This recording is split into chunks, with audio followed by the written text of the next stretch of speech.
হঠাৎ ইসরায়েলের যুদ্ধকালীন মন্ত্রিসভা ভেঙে দেওয়ায় আরও জটিল হয়ে উঠতে পারে গাজার যুদ্ধবিরতি প্রক্রিয়া। সোমবার মন্ত্রিসভা বিলুপ্ত করে প্রধানমন্ত্রী নেতানিয়াহুর ঘোষণার পর এমন শঙ্কা জানিয়েছেন বিশ্লেষকরা। তাদের মতে মন্ত্রিসভার অস্তিত্ব থাকা বা না থাকায় বড় কোনো পরিবর্তন আসবে না ইসরায়েলের নীতিতে। আগের মতোই অব্যাহত থাকবে অভিযান, তবে বাধাগ্রস্ত হতে পারে যুদ্ধবিরতির প্রক্রিয়া।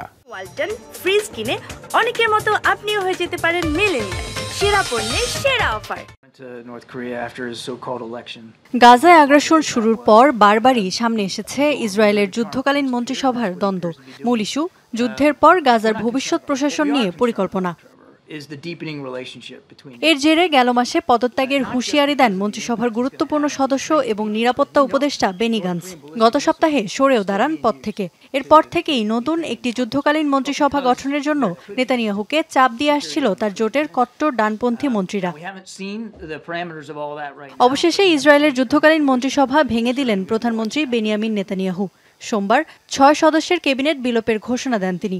সিদ্ধান্ত হয় ইসরায়েলের নিরাপত্তা বিষয়ক মন্ত্রিসভাই তদারকি করবে যুদ্ধ বিষয়ক ইস্যুগুলো।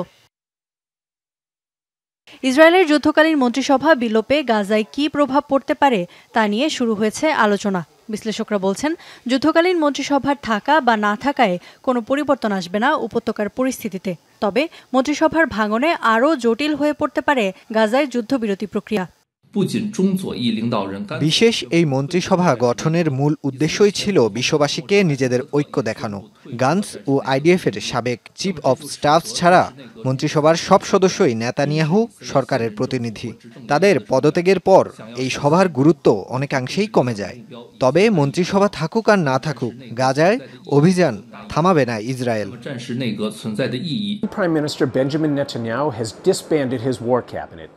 যুদ্ধকালীন মন্ত্রিসভা ভেঙে যাওয়ায় যুদ্ধবিরতির প্রক্রিয়া আরও জটিল হয়ে পড়তে পারে। কারণ এখন যুদ্ধ সংক্রান্ত যে কোনো সিদ্ধান্ত নেবে ইসরায়েলের নিরাপত্তা বিষয়ক মন্ত্রিসভা, যেখানে বেশিরভাগ সদস্যই কট্টরপন্থী এবং তারা যুদ্ধবিরতি চায় না, বরং আগ্রাসন আরও জোরদারের পক্ষে।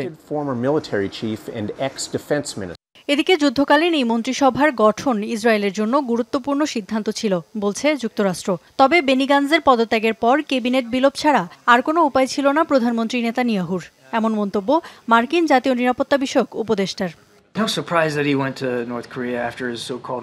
যুক্তরাষ্ট্র মনে করে যুদ্ধকালীন মন্ত্রিসভা গঠন ইসরায়েলের জন্য একটি সময়োপযোগী সিদ্ধান্ত ছিল। তবে সভার গুরুত্বপূর্ণ সদস্য বেনি গান্টজের পদত্যাগের পর প্রধানমন্ত্রীর জন্য সভা ভেঙে দেয়া ছাড়া অন্য কোনো উপায় ছিল কিনা তা বলা কঠিন। গত বছর ৭ অক্টোবর হামাসের নজিরবিহীন হামলার কয়েকদিনের মাথায় যুদ্ধকালীন মন্ত্রিসভা গঠন করেন নেতানিয়াহু। মূলত গাজায় অভিযানের বিষয়ে নীতি নির্ধারণে কাজ করত এই মন্ত্রিসভা। ইফাত আরা খন্দকার, যমুনা নিউজ।